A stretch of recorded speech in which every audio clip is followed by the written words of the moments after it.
guys. Hello, how are we doing, everyone? How are we feeling? Oh, sorry to hear that, or I am happy for you. So today I had a lot of ideas about like what I wanted to talk about, like what I wanted to do. I just want to talk about a mindset that I've been trying to exercise while I'm at home so that I don't feel like I'm stagnating, because I know that I'm not. I know that I'm growing a lot, but sometimes it just feels like you just feel like nothing. And when you connect with other people that maybe have jobs or they're still in school, even if you're in that same position and you've started a job and you still feel like you're stuck because you're at home and there's so little stimuli around you, these are just some tips that I've come up with in order to kind of mediate the feeling of stagnation while you're at home, and I hope that it helps. So yeah. Hello, I'm editing Izzy. I'm regular here. I just wanted to tell you that this video is not meant to make you more productive. This video is more me trying to communicate to you how to find peace in the mundane and in the ordinary so that you don't feel like the time that you're spending with yourself is a waste of time. And this is especially like if you feel like you're behind your peers, you feel like you're worthless and you're not doing enough. Like, it's kind of, these are tools to combat that feeling, not necessarily by picking up new projects or changing your life right away with the big thing so that you can fill your life up with restless, anxious progress. I believe that if someone embraces the mundane and embraces the pace of every single day, at least what's helped for me is that it gives me the peace of mind that I need and the encouragement that I need to open myself up to progressing more, which would mean trying new things, getting out of bed. Sometimes it helps a lot to not dread the fact that you are moving at a different pace than everyone. These are just kind of tools that I've developed for myself. Like, I think it's really easy to tell someone like, hey, just like enroll in a class, like, hey, just get a job, and like, hey, like, buck up, do better, work harder. But I also think that getting to more of the root of the problem, which is maybe a dissatisfaction with yourself and with where you are in life, remedying that could lead to a much more gentle and much more maybe even effective way to reach a point where you're ready to continue, because a lot of people don't feel ready. A lot of people feel very hurt right now. So, and someone can call that not pushing yourself, but I think that's very necessary to be kind to yourself. Take the time to teach yourself how to enjoy living every single day. Yeah, so I'm not gonna tell you to like, oh, go to the gym, I'll be fine. Like, I'm not gonna tell you like, oh, why don't you like do the thing that you always want to be doing forever, even though of course I encourage those things. Those are healthy things to do, but this is more nuanced than that. So, but one day we'll make a video about like how to get moving if you want to get moving. So if you want to see that in the future, go ahead and subscribe. But anyway, I'm just gonna get back to the video. Bye.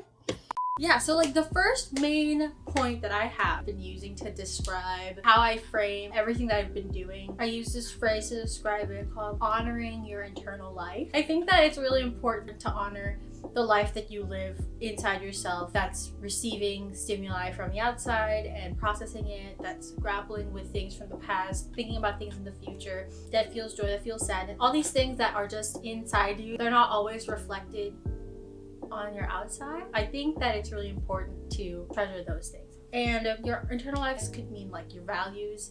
It could be your opinions on things that maybe you are not ready to voice yet. It's basically anything. It's you. It's just you who you are. Your internal life is you. And then the way you express yourself and interact with others, I guess you could call that your external life. This isn't like a set in stone theory, but this is just what I call it. I think I also lump into that all of these sort of like phases and interests that I have in a given moment. So anytime that I spend in my room by myself where no one seems to be perceiving me, the things that I do when no one watches, the things that I do even though no one asks me to do it, I consider that part of my internal life. Journaling, the shows that I watch, the music that I listen to, like my hobbies when I'm all by myself, the things that I think. These are all things that are part of that internal life that I really try to treasure and keep track of, basically. I know that usually when we're around other people and when we're with our friends and when we have events to go to, your phases come with those external shifts. And I think that while I've been home, I've been keeping careful track of like all the things that I've been doing, the shows I've been watching, like what kind of hobbies I've picked up, and in, which have fallen away. I think this is really important to do so that you know that you're not doing nothing. You know, it could be as simple as like, oh, like in these past 2 weeks I've been waking up before 10, and like that could cause a significant change in your life, and that's definitely a stage in your life where you fall into a kind of routine. And the next 2 weeks, like maybe it changes. And I think keeping track of these gradual shifts and ebbs and flows in your day-to-day life, even when you're confined within four walls, is really important to sort of recognize that you're still a living, breathing, growing person that experiences change, even though those changes aren't being reflected in your friends or reflected in your workplace or anything like that. So I think that's really important. As I sort of presented in my last video where I was journaling, I keep a really careful journal of every month the things that I'm into in that month. So like a favorites kind of thing, new foods that I'm trying, or what kind of songs I listen to, what kind of movies I watch, you know, because these are all things that you spend your time in. Maybe you'll be in like a French film phase, and that affects how you view life in a way. You'll be like, oh man, in April I really was deep. Okay, this is a bad example. Let's say I was really into sports animes and I realized like, wow, that really reflected how I was feeling, because I was just so inspired by these kids playing volleyball. Okay, all these are bad examples. But the media you take in and the media you choose to watch and consume can reflect the things that you're thinking on the inside, blah, blah, blah. It's a good way to keep track of what you're thinking, even if you don't explicitly write like, oh, I'm feeling sad. You'll notice patterns over time. That's one way that I do it. Okay. Another way to reframe the time that you have at home is to write down all the like the little, the most minuscule things that you're thankful for and grateful for every single day. I know it sounds like, I don't really want to. I mean, if you're watching this video, I bet you're down to do it. So that's great. If you write down all the things like, oh my God, the way the light hit my room today was, you'll realize how many things are actually so lovely. Like you'll be like, oh my God, I saw a dog while I was walking outside.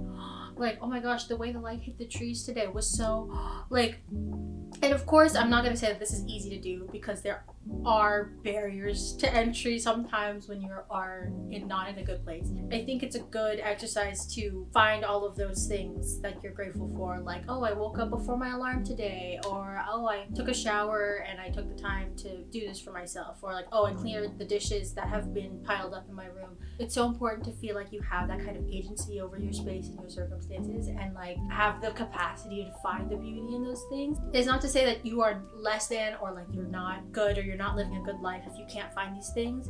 It could positively impact the way that you view your time at home if you're able to recognize all the little, very little things that make up life. Because I know so many people, myself 100% included, that pin so much on changes in order to feel like things are going to be okay again. Like, I think like, oh, if I move to a different country, things will be okay. If I get into my dream school, like things will be okay. I think some sort of big change externally will fix everything, when really it's just holding on to the small but like definite happinesses.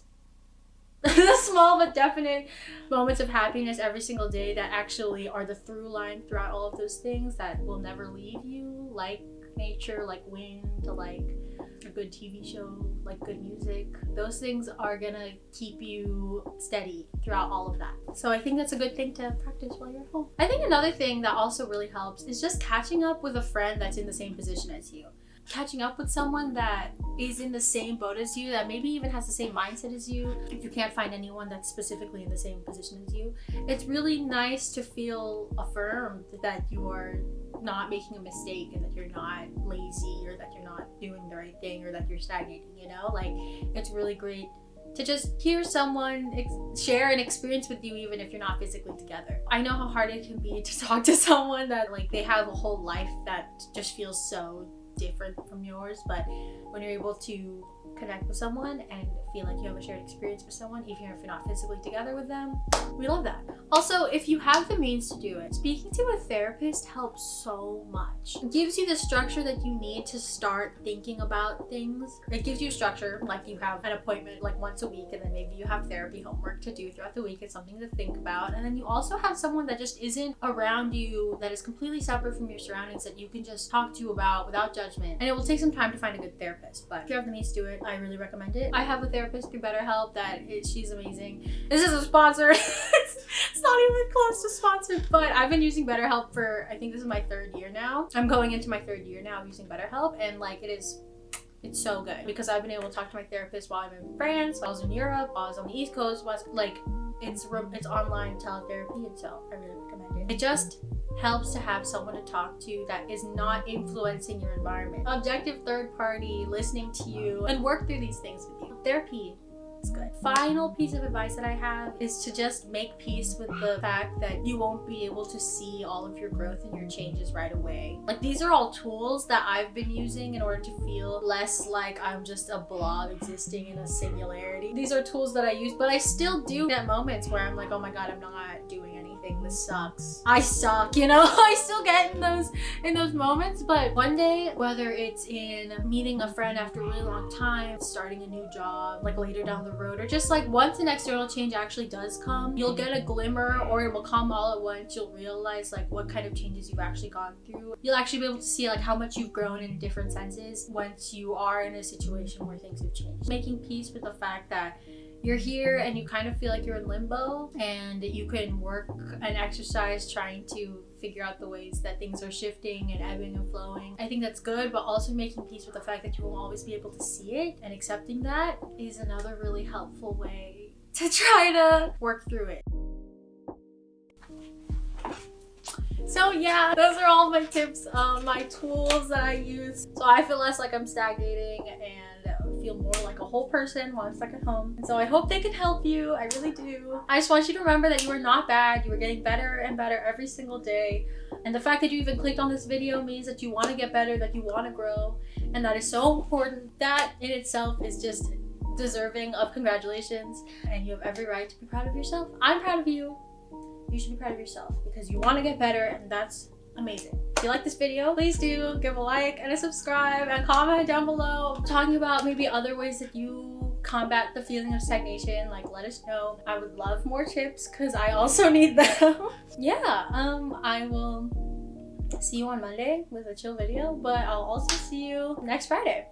So yeah, I love you. You're doing great. I'm so proud of you. I'm so oh my god, the fact you even clicked this, your mind is so big. I'm just gonna say bye.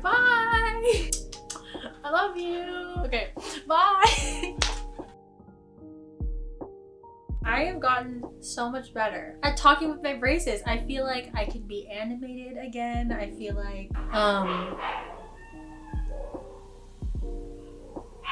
sorry, my dogs are barking, so I'm gonna wait.